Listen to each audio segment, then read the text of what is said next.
I believe the teachers are our heroes. Treat them well and let them lead the way. Show them all the beauty they possess is inside. Give them a sense of pride to make it easier for you and for me. As the head girl, I would like to thank the teachers of Belmont Park Primary School for being loving, caring, patient, and for going an extra mile out for us. Most importantly, for teaching us. We love you. Happy Teachers Day. Hi everybody, good afternoon. This is Dawn Marie from D. Marie Institute. Now, I just want to say I trust that everybody's doing okay. I wanted this video to you to be as personal as possible. I didn't want to create something that seems so professional that it has no personal element, because I feel in these seasons what we need is to connect with each other. I think this time is showing us that God really did not create us to be isolated, and I just really trust that everybody's doing okay. So, your guidance counselor had reached out to me several times, and I must apologize, guys, because I promised to come year after year, and something is always coming up. And even today was just so rough. I, tried to get out of Kingston, and I got home and I was just so exhausted. And I said, nope, I'm going to finish this video and I'm going to send it off. So here we go. And I really wish that I was seeing all of you so we could really have a good conversation. Nonetheless, I know these are hard times. I'm not going to tell you some fancy stuff that I read in a book. I know these are hard times because they're hard for me also. I know as educators, I don't know, if anybody has been laid off. I pray to God nobody has been laid off. On our end, we're private schools. So you can only imagine that we are literally in preparation to closing down, because it's just almost impossible to bounce back from all of this. So I understand what you're going through. I understand that the children are usually not home 24/7, so that would have given you a little bit of break. I understand that you're not seeing your students, you're not seeing your friends, your colleagues, and though you may be able to talk with them, it's not the same. So how do I even offer any form of, self-care tips in this season? And honestly, what I'm going to tell you, I am sure you are not expecting, because the truth is, I don't see the sense in me telling you the skincare steps and the products, because majority of the time, most persons don't have the things at home to use. And honestly, it's not the skincare stuff and the makeup stuff that has been keeping me. What has been keeping me, honestly, is laughing and dancing. Yes, it sounds crazy, but there's something about a good laughter. It changes your persona. When I heard that school was going to be extended, I panicked because, we pay rent and we depend on 100% school fees for the bills. So with no school fee coming in since February, you can only imagine that we're really not surviving. We're just getting up each day. So every day I ask my son, find me a funny movie. I want something to laugh.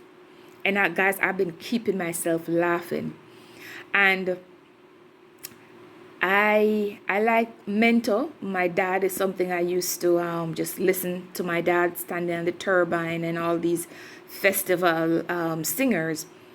Lately, I have been dancing like I am a mad woman around the house to Stanley on the turbine. And I realized that it uplifts my spirit, right? It uplifts my spirit. I started sharing some of the songs with my family members, and people are thanking me for sharing the song, because it breaks, it breaks the vibe, it breaks the negativity, it breaks the depression. And so, look for happy things. Here's the deal. As a man thinketh in his heart, so is he. And that's in the book of Proverbs. All right. And so if you sit down and you think about COVID and all the negative things that are going to happen, that's exactly how you're going to feel. You're going to feel sad. You're going to feel down. You're going to feel depressed. So I am going to go out on a limb and I'm going to say to you, laugh and dance. Laugh and dance. Take some time out for you. Is there something that you've been wanting to do and keep telling yourself that you don't have the time? Here is the time. Do it. Just do it. In the mornings, what I do, I get up before everybody and, just so I could have my quiet devotions. I make devotions a little bit nicer now.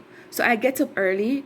I get my cup of coffee. I go out on the balcony because I'm feeling the fresh morning breeze.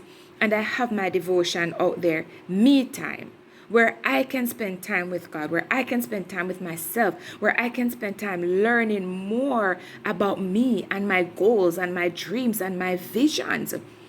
And talking about vision, how many of you have a vision board?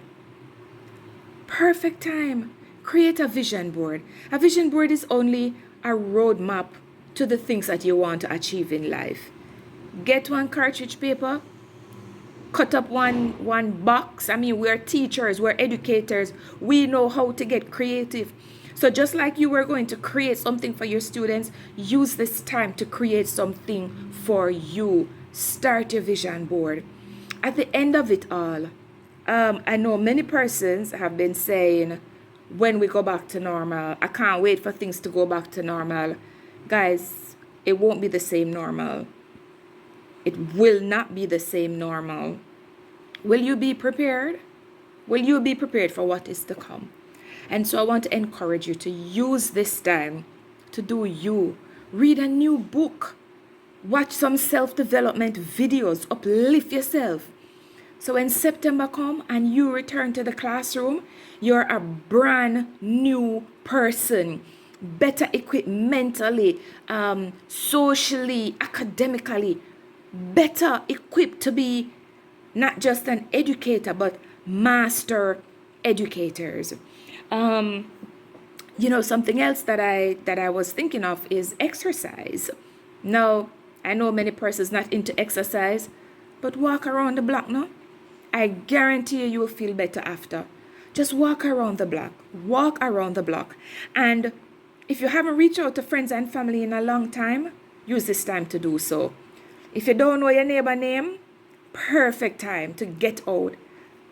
Yes, I can sit here and I could teach you how to, the skincare steps or how to do makeup. But at the end of the day, that's only topical. If the inner man is not changed, if the emotions aren't developed, we're going to go back to the classroom September being the same person. And so, what I really, really want to leave with you today, be happy. Find something to laugh about. Look here, we still have a life. Yesterday, somebody called me just so down because two of his friends lost their fathers. And the sad thing is, those persons were quarantined, and so nobody could get to go look for them. So can you imagine you recognize you're dying alone? Use this time. You had a grudge against somebody? Use this time. Call them. Talk with them. Listen, I think these are the times when the Bible reminds us that no man knows the hour. None of us know what will happen to us. And I want you to think about this and ask yourself the question, if I should go today, would I have had a happy life? Would I have had a fulfilled life? Would I have used all my giftings and abilities? And if you can't answer them questions, I am urging you, use this time to pause and to hit the reset button. All right? I hope what I shared with you will bring some comfort, even laughter. Stanley and the Turbine, I wish I could have played this song for you now. church folks will probably say to me, Lord, and she says she a Christian. Well, I am a Christian. I love the Lord. I've been walking with the Lord for 30 years, and it's the best decision I've ever made. But I tell you, that just dancing around the house lately, put on some praise and worship, dance like it's nobody's business. David danced till him dance off him clothes. And I'm telling you, that will help you to cope better in this season. All right? Make sure you're hydrating. Make sure you're drinking a lot of water. So what I do, I just walk around the house with my water bottle. So anywhere I'm stopping or sitting down, I have my bottle, so I am hydrating. It's summertime now, so we might see a lot more fruits. Include fruits that are rich in vitamin C. All right, your oranges, your tangerine, all those things to help you fight. What you want to focus on right now is not the bills, is not, when school going to open, is not pep, is not sexy. What you need to be worrying about right now is building your immune system. So in the event you should get this virus, your body can fight it. All right. So I want to say to you, rest. Okay. Number one, rest. And don't feel guilty for resting. I know sometimes as educators, we just keep going. Rest. Take the time out to rest. All right. Eat well. Cut out some of the greasy food. Cut out the whole heap of meat right now. Eat well. All right. Blend your stuff. Blend your green juice. Blend your juice. The things that you can do now to help build your immune system. And I had asked for everybody's name because I want to make sure that you hear me calling your name and just bigging you up. So bear with me. I am reading from my computer screen. So I want to just say big up, to Principal, Mr. Keith. And then we have VP, Miss Mundell. And then we have Miss Harris. Hi, Miss Harris. And Special Ed Unit, Miss Ainsworth. Miss Manhurst. I hope I'm saying that correctly. Mrs. Nemard. Miss Scott. Mrs. Sams. Miss Moraes. Mrs. Daly Young. Mrs. Stewart. Miss Ingram. Mrs. Campbell Williamson. Miss Douglas, Miss Keene, Mrs. Brooke, Mrs. Mackenzie, Miss Wilson, Miss Green, Miss Anderson, Miss Fowler, Mrs. Jackson, Mrs. Bailey, Miss Scott, Miss Stewart, Mrs. King, Mrs. Duncan Williams, Mrs. Atkinson, Miss Hall, Miss Green again, grade 6, Miss William Nemard, grade 6, Mr. Brown, PE, Mrs. Oh Lord, I don't know if this is Scarf or Cafe. I hope I don't murder your name. Please forgive me, but big up yourself.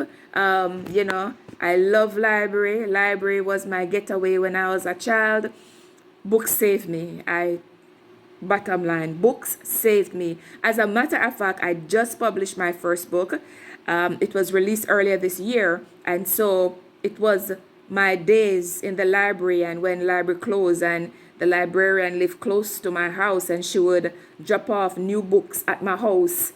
And so we appreciate you. Every school need to have an amazing library so that we can continue to encourage our students to read. Miss White and Mr. Rowe.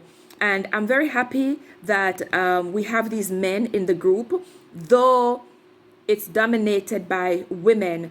Gentlemen, I want you to know that we appreciate you. Okay? We appreciate you. We appreciate the input in our students' lives. We appreciate your input in our communities. We appreciate you. I know many times I hear, when I counsel, I'm a trained counselor. When I have persons that I counsel, one of the complaints from many men is that they feel unappreciated, and they feel taken for granted. Like, yes, you're supposed to provide, but nobody ever takes the time out to say thank you for providing. Well, on behalf of every woman in Jamaica, gentlemen in this group, I am saying to you, we appreciate you. We need you. Okay? We need you. So, ladies, do something nice for the man them. Mother's Day We always get stuff. Even Teachers Day, we realize that the female teachers will always receive a lot more gifts than the male teachers. Let us use this opportunity to flip that. Let us do something special for our men this season. I don't even know where that is coming from. That was not a part of the script, but I just feel that it is necessary in this time that we understand that it is difficult for our men. They are our leaders. They are expected to provide, and a lot of men are feeling incompetent in this season just because some of them are being laid off. And when you look around you and you can't take care of your families, it does something to a man's ego. And so, brothers, we just wanted to know that we salute you. All right. So, team, thank you. Thank you for listening to me. And I'm sorry I couldn't be there in person.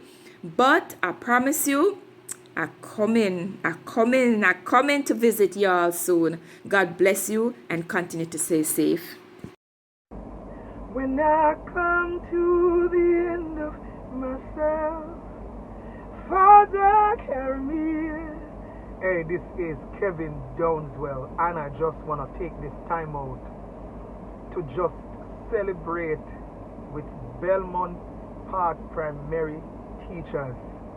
How are you doing? I pray that God will continue to bless you guys. I salute you. I really salute you in a time like this when we have to become pliable and adjust in so many ways. You have stepped up to the plate and you have delivered.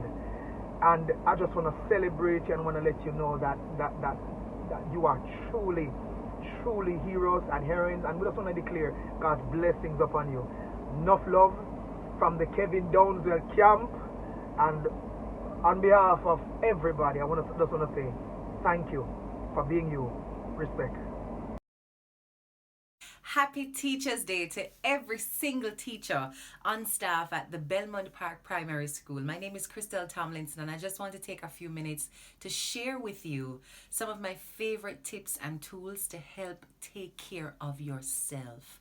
We're going through a very difficult time right now. All that we were preparing and prepared for has changed. The entire ball game is not even a ball game anymore.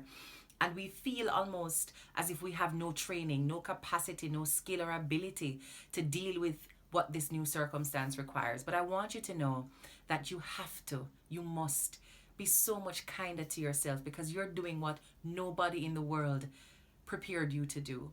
And that is to operate in a time of crisis with limited resources for you as a teacher, and even for the children who you're trying to impart this big, beautiful thing called education on. So I just want to invite you to spend a few minutes watching this video, and I hope there's something in there that helps you to reconnect with yourself, to find some calm and some peace and serenity and joy, because we may be losing momentum. What is probably happening with our teachers right now is that you feel overwhelmed. There is so much required of you.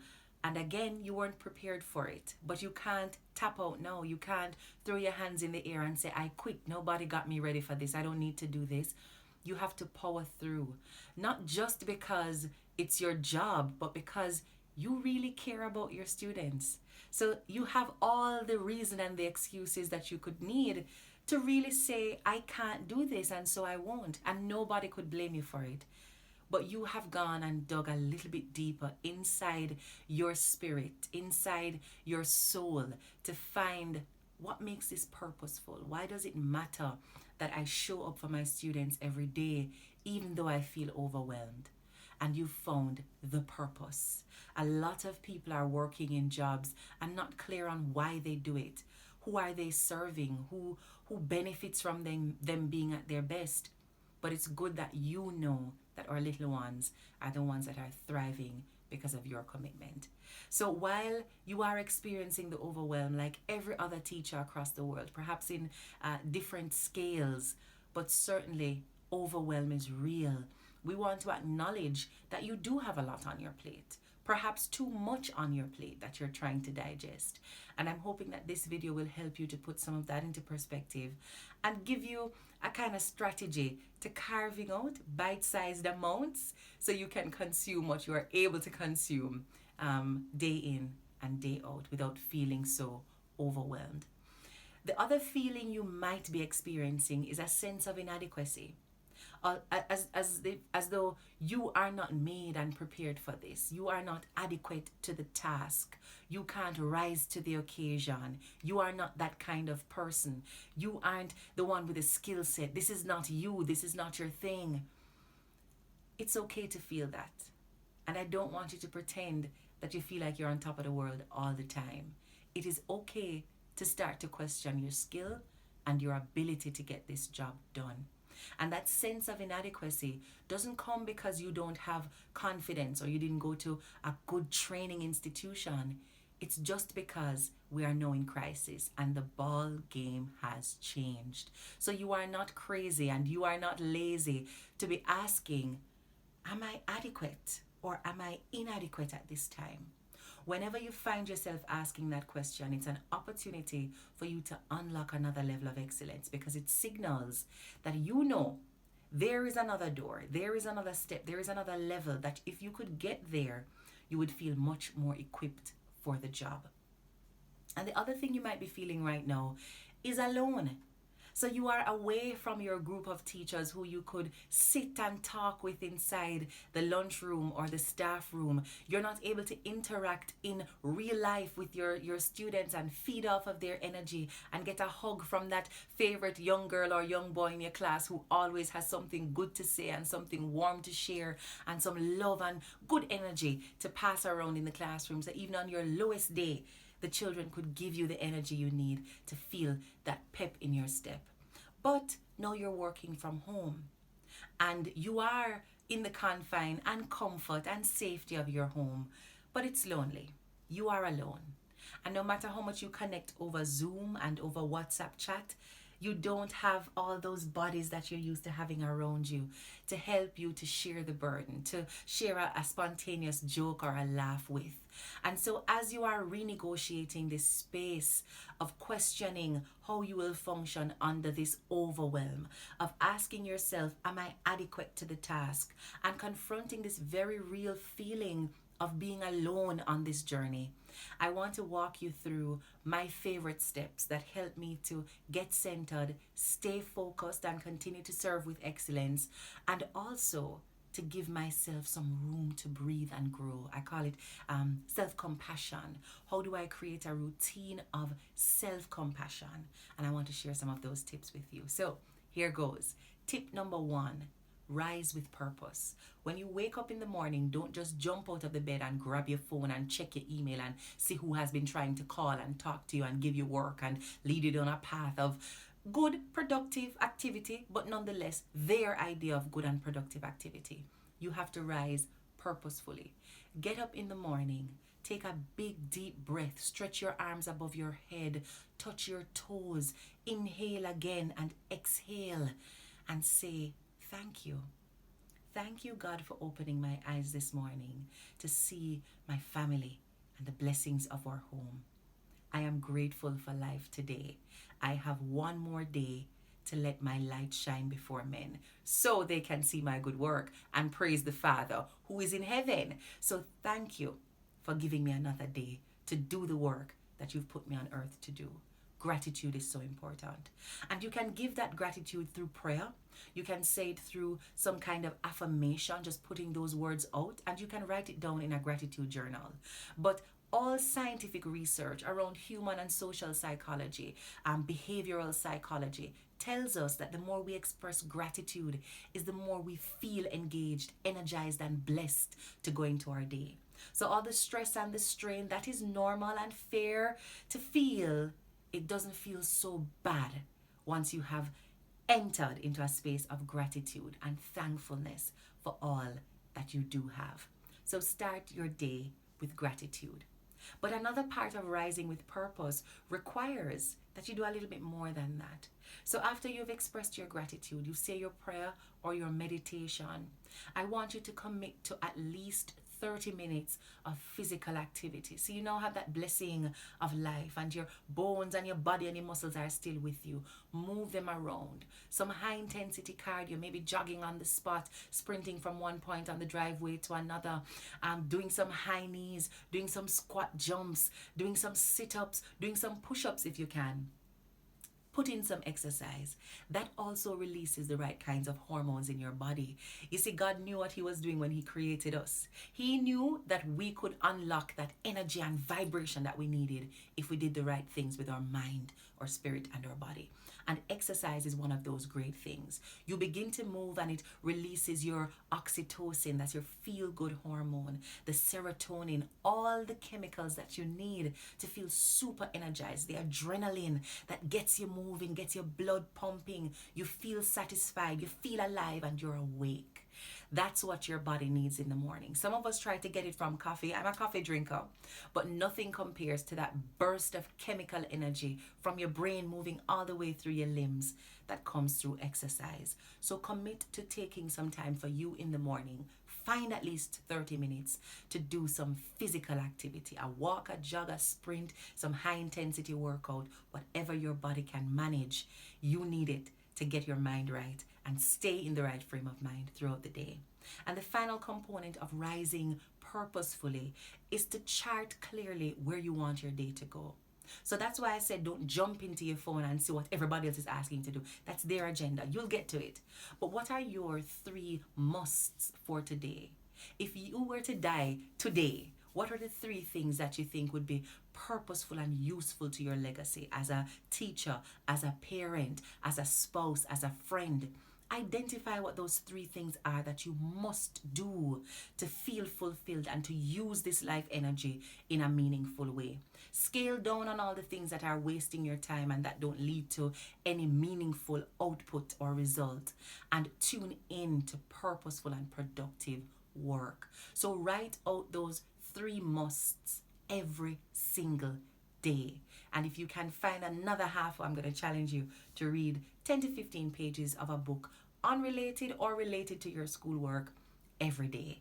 Open up some space of knowledge and new learning. You're teaching, but you owe it to yourself to also continue learning and fueling that brain.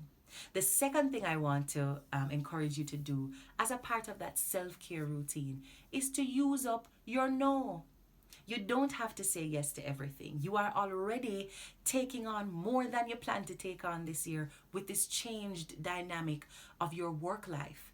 And so you have to now ask yourself, all the things I committed to doing, the things I said I was going to write and to research and do for somebody and mark for this person, and all those things I did from a place of love, but I did commit to them before the ball game changed. How can I get some of that off my plate? How can I go back and say, I thought I could do this, but the circumstances of life have changed so much that I just don't have the time. And if I'm to do this, I must deprioritize some other critical work for my students, and I just can't do it right now. If new requests are coming in, take a deep breath. As a teacher, your first instinct is always to serve and to help.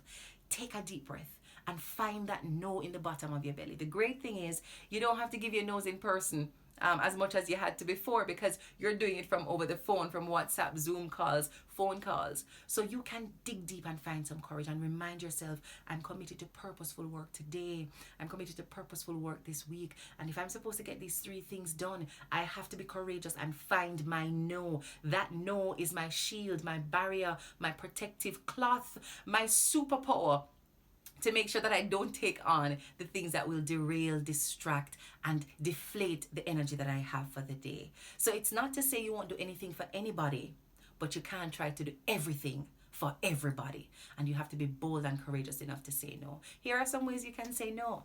No, as a full sentence without explaining anything. You're an adult. You can reject just as people have rejected you. Life goes on. And it's not done from a place of hate. It's from a place of self-love. So you can just say, no, I can't. If you want to offer a reason though, you can go into it. No, I'm overcommitted today. I just don't have the time and the resources to do this well.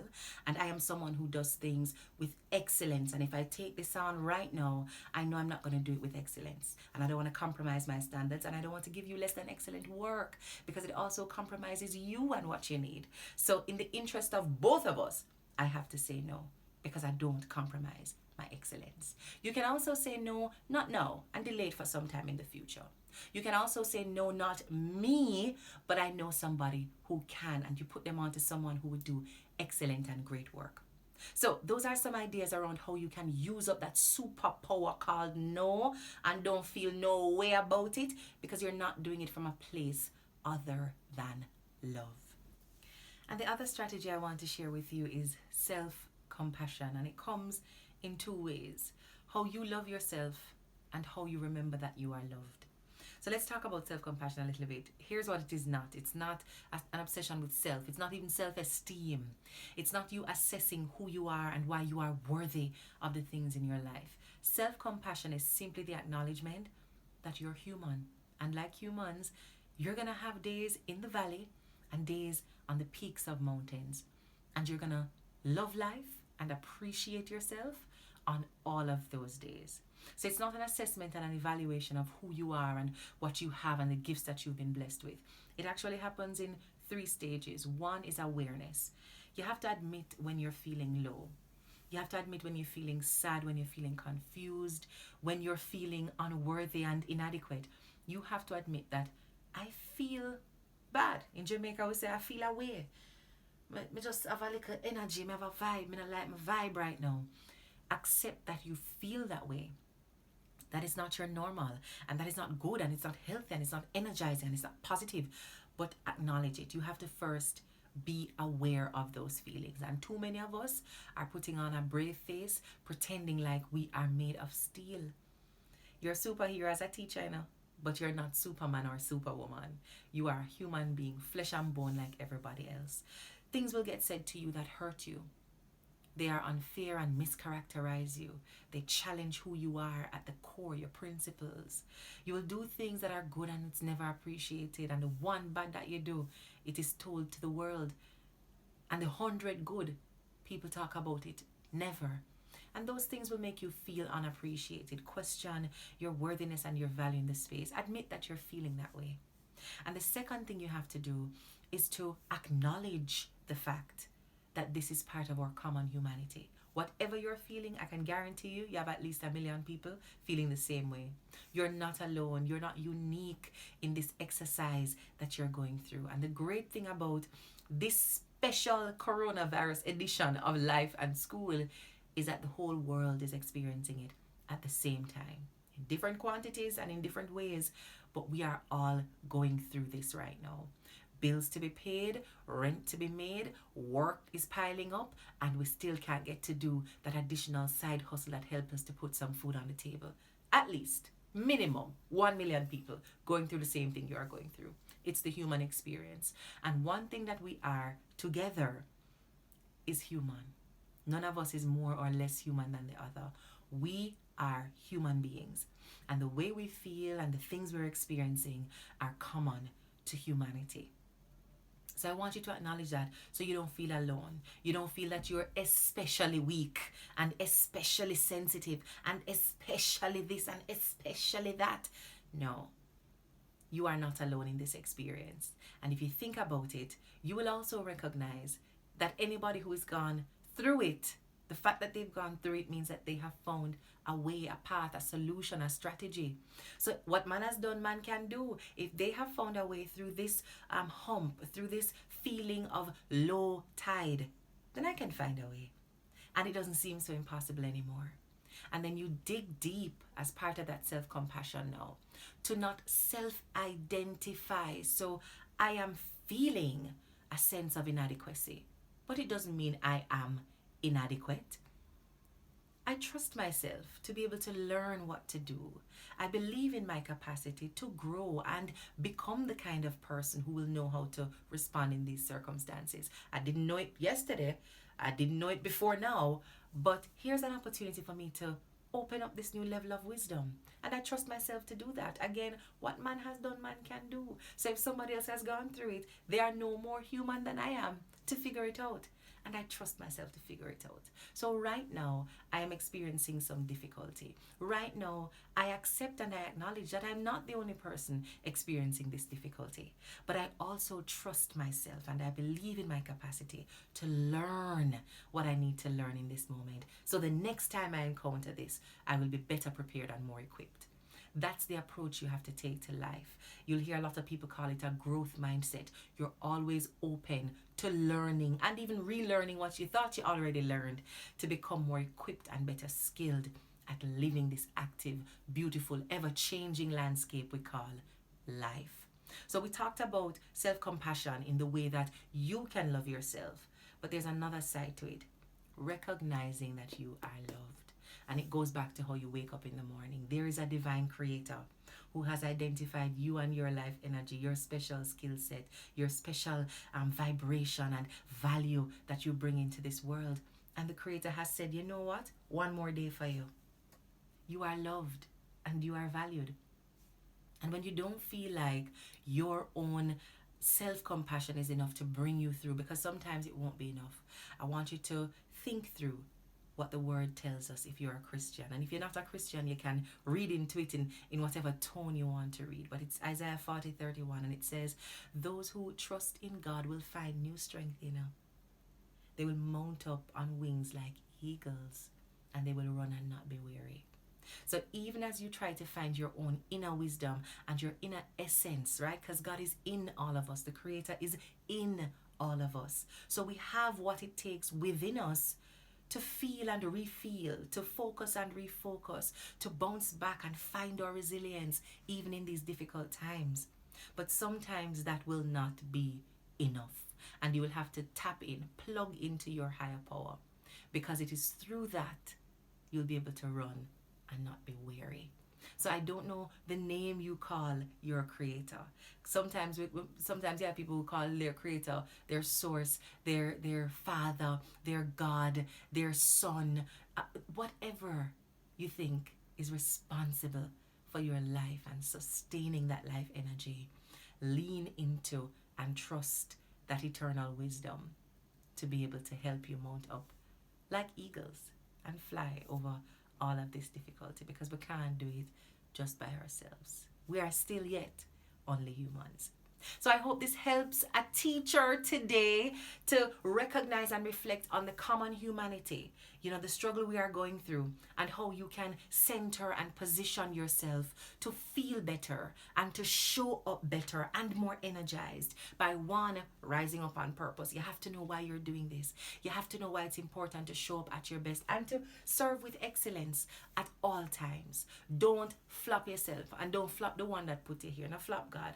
There's a light inside you that needs to shine, that only you have the power to light and to beam out there. So you have to get up and light your fire. So how you start with purpose, get up and express some gratitude, pray, meditate, use your incantation and your chanting and whatever you have to do to just put out the word sound power in the universe to show that you are thankful for another day and another opportunity to make an impact. Move your body and release the chemicals and the good energy that is locked up and shut up in those bones. Let it out. It is there waiting to serve you. And if you can find some time, also read a couple pages of a book that can unlock new levels of wisdom and learning for you.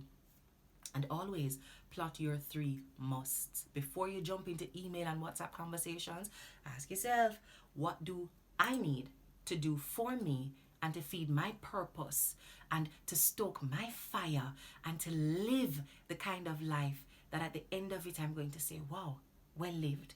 What are the things that are critical that I always must do with whatever my hand finds to do? How will I do this thing here with excellence? Determine what those 3 musts are.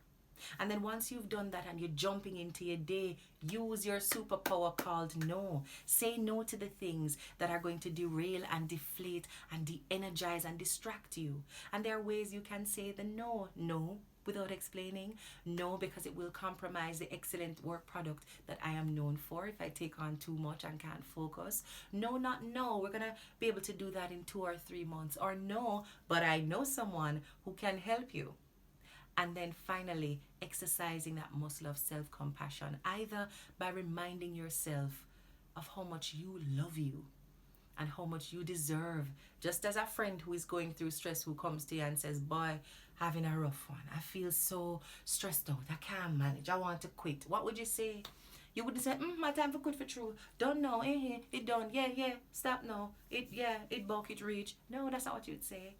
Self-compassion is about being that friend to yourself that you would be to someone else, which is to strengthen your energy, strengthen your spiritual stamina by talking yourself through what you're feeling. What am I feeling? Why do I feel this way? Am I the only person in the world to feel this way? And if I'm not the only person to feel this way, let me not identify with it. I may feel a sense of inadequacy, but it doesn't mean I am inadequate. I may feel as though I'm experiencing a bit of failure, but it doesn't mean I am a failure. My experiences are not who I am. I am who I choose to be as I maneuver these experiences. And allow yourself to love yourself even as you're questioning, this feeling of adequacy and ability. Self-compassion is going to do the trick for you, but you have to practice it in the moment when it counts. Otherwise, you get caught in the depression and the anxiety and the stress. And when that is not enough, lean into the knowledge that you are also loved by your family, by your friends, by those who have put confidence in you, but also by your Creator. You're not here by chance and you're not here by accident. I don't care what they want to say. It is an intelligent being that has designed this earth and put you here for a time such as this. So, happy Teachers Day. Lots of love and lots of blessings to you, my teachers. You're in my prayers, and I want to love upon you guys today because you are doing excellent work, and I want you to continue to serve with excellence. Blessings.